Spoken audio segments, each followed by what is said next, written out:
जय श्री राम। हनुमान जी क्या करते हैं? हनुमान जी जिसके कुंडली में मंगल ग्रह कमजोर है, शत्रु ज्यादा परेशान करते हैं, अनेक व्यवधान उत्पन्न होते हैं।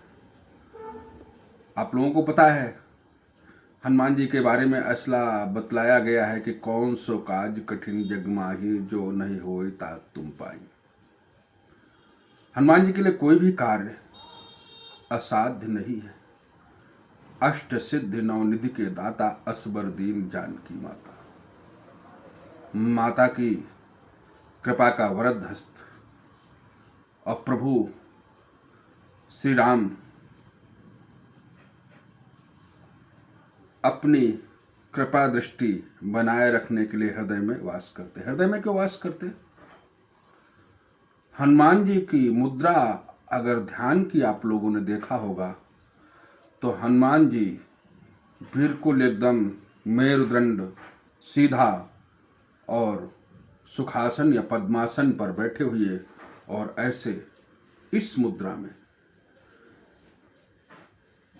जय श्री राम जय श्री राम जय श्री राम राम जी का चिंतन करते रहते हैं।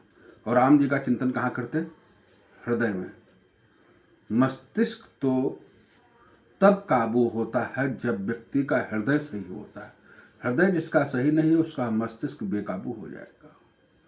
हनुमान जी से जब प्रार्थना की जाती है तो इसीलिए की जाती है कि हमारा मस्तिष्क शरीर का जो सबसे ऊपर सिर का भाग है ये ठीक रहे। मन की स्थिति अगर ठीक नहीं है तो ऐसा व्यक्ति कोई भी कार्य सुचारू रूप से संपन्न नहीं कर सकता।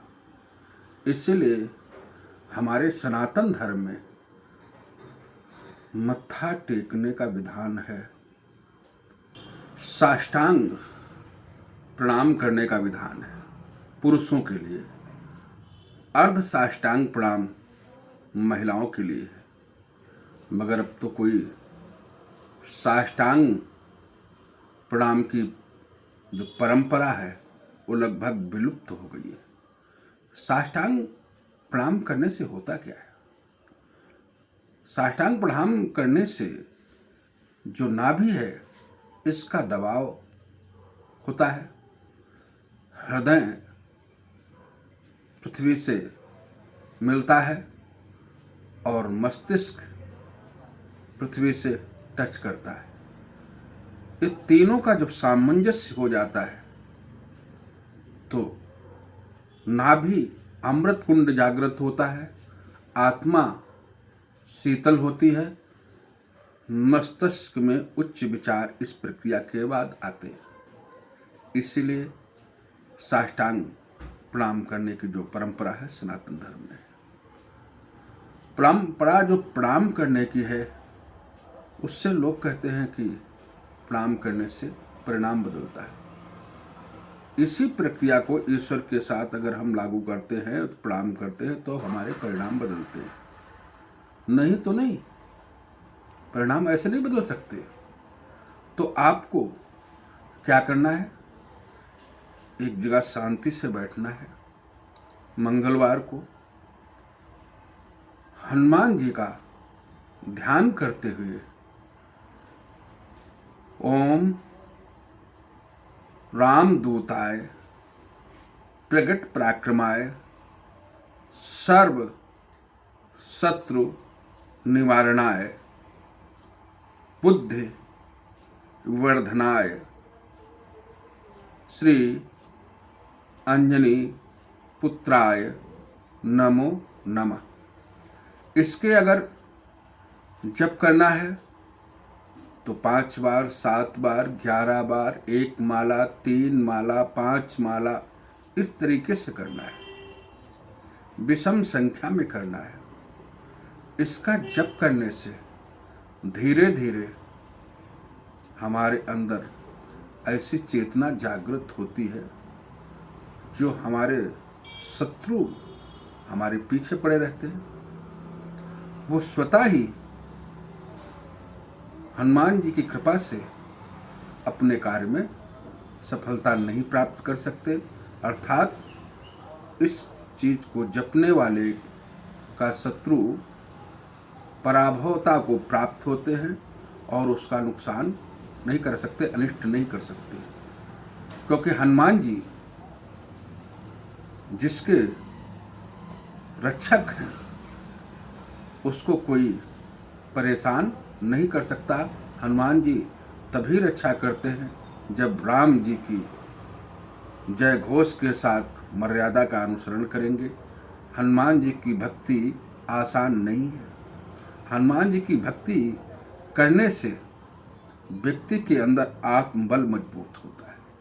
आत्मबल, आत्मा घबराती नहीं है। इसलिए बच्चों के अंदर ये संस्कार डाले जाएं।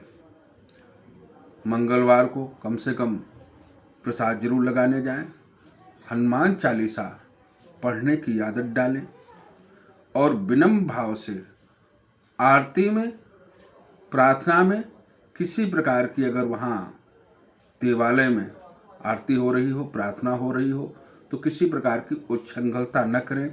रहें तो पूरे टाइम तक रहें, बीच में भागे नहीं, और नहीं तो ऐसी जगह पर जब आरती या पूजा हो रही है तो जाए नहीं, क्योंकि जाने से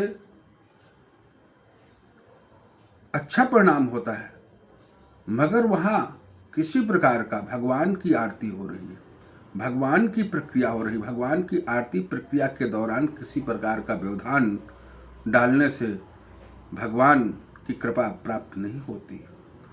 भगवान की आरती के बीच में नहीं आना चाहिए। आरती जो हो रही है उसके लिए मार्ग की व्यवस्था करने के लिए साइड में रहना चाहिए। भगवान की आरती के समय बीच में आने से क्या होता है, वो आरती की गतिविधि जो है बदलती है। इसलिए आरती के बीच में कभी भी ना आए।